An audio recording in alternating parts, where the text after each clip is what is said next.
के तपाईहरु पनि टिकटकबाट चाहिँ भिडियो कपी गरेर युट्युबमा पेस्ट गरेर तपाईहरु पनि युट्युबबाट चाहिँ लाखौं पैसा कमाउन चाहनुहुन्छ? त्यसको लागि चाहिँ कसरी चाहिँ कमाउन सकिन्छ भन्ने कुरा म तपाईहरुलाई सिकाउँछु। यो भिडियो सुरुदेखि अन्तिमसम्म हेर्नुहोस्। वेल साथीहरु, त्यसको लागि चाहिँ मैले तपाईहरुलाई तीनटा कुरा चाहिँ सिकाउँदै छु। तीनटा कुरा सिक्नु भयो भने चाहिँ तपाईहरुले चाहिँ सजिलैसँग टिकटकबाट चाहिँ कपी गरेर भिडियोलाई चाहिँ तपाईले चाहिँ युट्युबमा अपलोड गर्दाखेरि तपाईले चाहिँ लाखौं पैसा सजिलैसँग कमाउन सक्नुहुन्छ। वेल त्यसको लागि चाहिँ के चाहिन्छ र कसरी अपलोड गर्ने भन्ने कुरा म तपाईहरुलाई सिकाउँदै छु है त। साथीहरु, नम्बर 1 मा छ तपाईहरुले चाहिँ सिम्पली आफ्नो च्यानललाई मेरै जस्तो तपाईहरुले चाहिँ बनाउनु होला। जस्तै कि यहाँ हेर्न सक्नुहुन्छ साथीहरु, मैले मेरो च्यानललाई चाहिँ सिम्पली तपाईहरुलाई चाहिँ देखाउँदै छु। यस्तो खालको च्यानल तपाईहरुले चाहिँ क्रिएट गर्नु होला। जुन चाहिँ च्यानलको नाम चाहिँ तपाईहरुले लेख्नुहोस्। यस्तै खालको मैले तपाईहरुलाई एक्जाम्पलको दिएको छु, नेपाली कमेडी भोइस ओभर भनेर चाहिँ मैले चाहिँ सिम्पली च्यानलको नाम चाहिँ राखेको छु। तपाईहरु पनि यस्तै खालको च्यानल राख्न सक्नुहुन्छ है। नम्बर 1। अब नम्बर 2, तपाईहरुले चाहिँ टिकटक भिडियोलाई चाहिँ डाउनलोड गर्न सिक्नुहोस्। टिकटक भिडियोलाई चाहिँ कसरी डाउनलोड गर्ने भन्ने कुरा म तपाईहरुलाई सिकाउँछु। तपाईहरुलाई थाहा छ होला हैन? सिम्पली टिकटकमा जानुस्। त्यसपछि तपाईहरु चाहिँ टिकटकमा गएर चाहिँ भिडियोलाई चाहिँ डाउनलोड गर्नुपर्ने हुन्छ है। कसरी डाउनलोड गर्ने भन्ने कुरा म तपाईहरुलाई सिकाउँदै छु र कुन भिडियो चाहिँ डाउनलोड गर्नुपर्छ भन्ने कुरा म तपाईहरुलाई यहाँ सिकाउँदै छु। सिम्पली यहाँनेरि सर्च गर्नुस्। सर्च गरेर तपाईहरुले चाहिँ हिन्दी कमेडी भिडियो भनेर तपाईहरुले सर्च गर्नुस्। सर्च गर्नेबित्तिकै तपाईको चाहिँ भिडियो यहाँनेरि एउटा आएको छ, तपाईहरुलाई म देखाउँदै छु। अब यो भिडियो चाहिँ कसरी डाउनलोड गर्ने भन्ने कुरा तपाईहरुलाई थाहा छ। पक्कै पनि एरोमा गएर चाहिँ तपाईले चाहिँ यहाँनेरि सिम्पली यहाँ सेभ भिडियोमा देख्दै हुन्छ, डाउनलोड गर्नुहुन्छ। यसरी चाहिँ डाउनलोड गर्नुहुन्छ होला। पक्नुहोस् होइन, यो चाहिँ गलत तरिका छ। यसरी चाहिँ तपाईको चाहिँ हुँदैन है। यसरी चाहिँ डाउनलोड नगर्नु होला। अब सिम्पली के गर्नुपर्छ भन्दाखेरि चाहिँ तपाई सिम्पली यहाँ एरोमा क्लिक गर्नुस्। त्यसपछि तपाईको यहाँनेरि आउँछ। सिम्पली तपाईले चाहिँ कहाँनेरि भन्दाखेरि चाहिँ कपी लिंक गर्नुस्। सिम्पली कपी लिंक गरिसकेपछि तपाई चाहिँ गुगलमा जानुस्। गुगलमा गइसकेपछि तपाईले चाहिँ के लेख्नुस् भन्दाखेरि चाहिँ यहाँनेरि टिकटक स्ट्याप भनेर चाहिँ लेख्नुस् है। यसरी तपाईले लेख्नुभयो भने यहाँनेरि पहिलो अप्सन आएर छ स्न्याप टिक भनेर। सिम्पली यसलाई चाहिँ क्लिक गर्नुस्। यसलाई क्लिक गरेपछि जुन तपाईले कपी गर्नुभएको छ त्यो भिडियो चाहिँ तपाईले चाहिँ यहाँनेरि अब कपी लिंकलाई चाहिँ पेस्ट गर्नु होला। यहाँनेरि सिम्पली पेस्ट गरिदिनुस्। यसरी पेस्ट गरेर सिम्पली डाउनलोड अप्सनमा चाहिँ क्लिक गर्नु होला है। यसरी क्लिक गरेपछि तपाईले यहाँ देख्नुहुन्छ डाउनलोड। सिम्पली यसलाई चाहिँ तपाईले चाहिँ क्लिक गर्नु होला। यसलाई क्लिक गरेपछि तपाईको भिडियो डाउनलोड भइसक्यो है। डाउनलोड हुँदैछ। वेल साथीहरु, यो भिडियो चाहिँ डाउनलोड भइसक्यो। ओके, अब यति भिडियो डाउनलोड गर्न जानिसक्नु भयो। त्यसपछि तपाईले अब चाहिँ के भन्दाखेरि चाहिँ तपाईले चाहिँ भिडियो एडिटर चलाउन जानेको हुनुपर्छ। भिडियो एडिटर चाहिँ कुन चाहिँ चलाउनुहुन्छ जुन भयो भने तपाईको भइहाल्छ। तपाईले क्यापकट चलाउनुहुन्छ या त तपाईले चाहिँ काइनमास्टर चलाउनुहुन्छ। म चाहिँ क्यापकट पनि चलाउँछु, काइनमास्टर पनि चलाउँछु। जुन पनि तपाईले चलाउन सक्नुहुन्छ। सिम्पली मैले चाहिँ अब क्यापकट खोल्छु।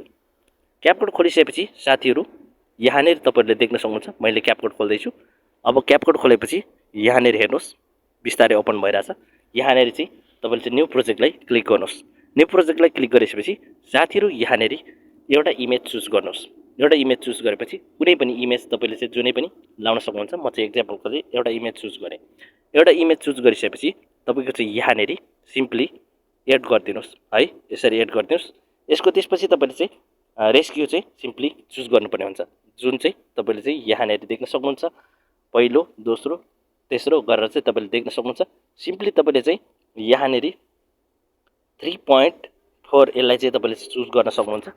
जसको माध्यमबाट चाहिँ तपाईले चाहिँ सर्ट भिडियो अपलोड गर्न सक्नुहुन्छ युट्युबमा। यसलाई चाहिँ सिम्पली जुम गरेर यसलाई फुल गरिदिनुस्। यो एउटा इमेज मात्र, जुनै पनि तपाईले इमेज लिन सक्नुहुन्छ।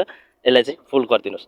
यसलाई फुल गरेपछि तपाईले टिक लगाइदिनुस्। त्यसपछि यो चाहिँ जुन चाहिँ लोगो छ क्यापकटको सिम्पली यसलाई चाहिँ डिलिट गरिदिनुस्। अब यसको लेन्थ चाहिँ तपाईको भिडियो अनुसार खिचेर चाहिँ लानुस्। कति मिनेटको कति सेकेन्डको तपाईको भिडियो छ त्यो अनुसार तपाईले चाहिँ लगेर ठ्याक्कै राखिदिनुस्। अब यति गरिसकेपछि साथीहरु यहाँनेरि ओभरले देख्दै हुनुहुन्छ। सिम्पली ओभरले चाहिँ तपाईले चाहिँ क्लिक गर्नुस्। त्यसपछि प्लस आइकनलाई क्लिक गर्नुस्।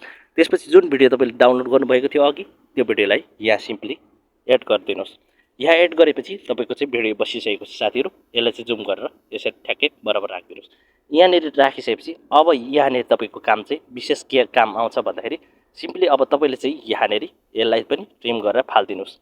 यसरी फाल्नेपछि साथीहरु यहाँनेर चाहिँ यसलाई चाहिँ स्प्लिट गरेर चाहिँ राइट साइडको चाहिँ तपाईले डिलिट गरेर फाल्दिनुस् है। यसरी डिलिट गरेर फालिसकेपछि अब तपाई सिधा अगाडि पोइन्टमा आउनुस्। त्यसपछि सिम्पली यसको चाहिँ तपाईले साउन्ड म्युट गरिदिनुस् है। यसको सिम्पली साउन्ड म्युट गरिदिनुस्। एकचोटी चाहिँ तपाईले चाहिँ यो भिडियोको साउन्ड पहिला सुन्नुस्। सुनेर चाहिँ स्क्रिप्ट तपाईले चाहिँ लेख्नुस्। के बोलिरहेछ यिनीहरु, कुन शब्द बोलिरहेछ तपाईले सबभर लेखेर राख्नुस्। लेखेर राख्दाखेरि तपाईले चाहिँ भोइस ओभर गर्न सजिलो एकदमै हुन्छ है। अब यसरी चाहिँ यिनीहरु कसरी बोलिरहेछ तपाईले भोइस ओभर गर्नको लागि चाहिँ तपाईले लेखेर राख्नुभयो डायलग। त्यसपछि सिम्पली यसलाई चाहिँ तपाईले चाहिँ यसको साउन्ड चाहिँ अफ गरिदिनुस्, मतलब म्युट गरिदिनुस्। यसको साउन्ड चाहिँ पुरै म्युट गरिदिनुस्। अब स्टार्टिङ पोइन्टबाट तपाईले चाहिँ आफ्नो भोइस रिकभर गर्न सुरु गर्नुस्। जसरी यिनीहरु बोलिरहेको हुन्छ त्यसको लागि चाहिँ तपाईले चाहिँ यहाँनेरि सिम्पली यहाँनेरि तपाईले क्लिक गर्नुस्। यहाँनेरि देख्न सक्नुहुन्छ। अब अडियोमा देख्दै हुनुहुन्छ, सिम्पली अडियोलाई क्लिक गर्नुस्। अडियोलाई क्लिक गरेपछि तपाई यहाँनेरि भोइस रेकर्डमा जानुस्। भोइस रेकर्डमा गइसकेपछि अब तपाईले चालु गर्नुस्। त्यहाँ जसो जसो उनीहरु बोलिरहेछन् त्यो तपाईले स्क्रिप्ट लेख्नुभयो, त्यही अनुसार तपाईले पनि यहाँ कमेडी टाइपको उनीहरुकै जस्तो दुईटा आवाज बनाएर चाहिँ एउटा त्यस्तै ठुलो आवाज, एउटा सानो आवाज त्यस्तै खालको भोइसमा चाहिँ मिलाएर तपाईले चाहिँ भोइस ओभर गर्न सुरु गर्नुस्। अब यो जस्तो जस्तो चल्छ तपाईले चाहिँ यहाँनेरि अब यिनीहरु चाहिँ बोलिरहेको छन् यसरी नै तपाईले आफ्नो भोइस ओभर चाहिँ गर्नुस्। त्यसपछि तपाईले चाहिँ भोइस ओभर गरिसकेपछि त्यसपछि बल्ल तपाईले चाहिँ सजिलैसँग सेभ गर्न सक्नुहुन्छ। जब तपाईले चाहिँ सेभ गर्नुहुन्छ त्यसपछि चाहिँ सिम्पली यहाँनेर पुरा मैले चाहिँ बोलिन, तपाईलाई एउटा एक्जाम्पल मात्र दिदैछु। अब यसरी बोलिसकेपछि तपाईले सिम्पली यसलाई क्लिक गरेर सिम्पली सेभ गरिदिनुस्। यहाँनेर सेभ गरेपछि यहाँनेर ठ्याक्कै सेभ गरिदिनुस्। यो एक्सपोर्ट भइहाल्छ। एक्सपोर्ट भएपछि चाहिँ सिम्पली तपाईले चाहिँ अब आफ्नो च्यानलमा लगेर चाहिँ जुन चाहिँ मैले तपाईहरुलाई च्यानल खोल्नु पर्छ भनेको थिए त्यही नाम अनुसारको च्यानल तपाईले खोल्नुस्। त्यही अनुसारको च्यानलको नाम खोलेपछि तपाईले चाहिँ यो भिडियो चाहिँ अब तपाईको चाहिँ टिकटकबाट निकालेको कमसेकम पनि भिडियोहरु चाहिँ सर्ट हुन्छ। त्यही अनुसार चाहिँ तपाईले चाहिँ अब चाहिँ सिम्पली तपाईको युट्युब च्यानलमा जानुस्। अब सेभ भइसक्यो, यो चाहिँ सेभ भइसकेपछि अब सिम्पली युट्युब च्यानलमा जानुस्। युट्युब च्यानलमा गइसकेपछि तपाईको युट्युबलाई खोल्नुस्। सिम्पली युट्युबलाई खोलेपछि अब यहाँनेरि तपाईले चाहिँ अब आफ्नो युट्युब च्यानलमा चाहिँ तपाईले चाहिँ सिम्पली अपलोड गर्नेतिर जानुस्।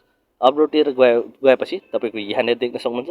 अब तपाईको जुन भिडियो चाहिँ तपाईले ल्याउनु भएको छ, डाउनलोड गर्नुभएको, सिम्पली यो भिडियोलाई चाहिँ तपाईले चाहिँ नेक्स्ट गरिदिनुस्। अब नेक्स्ट गरेर सिम्पली डाउनलोड गरिदिनुस्। अब यहाँनेरि है, यहाँनेरि सिम्पली डाउनलोड तपाईले चाहिँ अपलोड गर्ने ठाउँमा लगेर सिम्पली यहाँनेरि एकैचोटी तपाईले चाहिँ अनलिस्ट हैन पब्लिक गरेर अपलोड गरिदिनुस्। पब्लिक गर्ने बित्तिकै के हुन्छ भन्दाखेरि एकैचोटी सबै पब्लिक सामने नै पुग्छ। त्यही भएर चाहिँ तपाईले चाहिँ सबै क्याप्सनहरु रेडी बनाएर चाहिँ लास्टमा पब्लिक गरेर चाहिँ अपलोड गरिदिनुस्। त्यसपछि तपाईको भिडियो 100% भाइरल हुनेछ।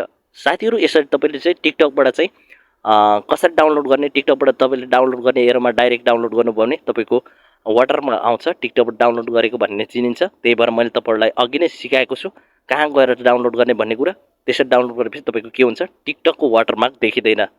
नदेखिएपछि के हुन्छ, त्यसपछि अर्को कुरा तपाईले चाहिँ साउन्ड म्युट गरेर तपाईले आफ्नो साउन्ड भोइस ओभर गरेर चाहिँ तपाईले यसरी अपलोड गर्नु भने तपाईको यस्तो खालको भिडियोहरु चाहिँ रातारात भाइरल हुनेछ र कपिराइट पनि आउने छैन। किनभने तपाईले चाहिँ भोइस ओभर टोटली गरेको हुन्छ र तपाईले टोटली भोइस ओभर गर्नुभएको हुन्छ र जस्तो कमेडी चलिरहेको छ त्यही अनुसारको चाहिँ तपाईले चाहिँ भोइस ओभर गर्नुस्।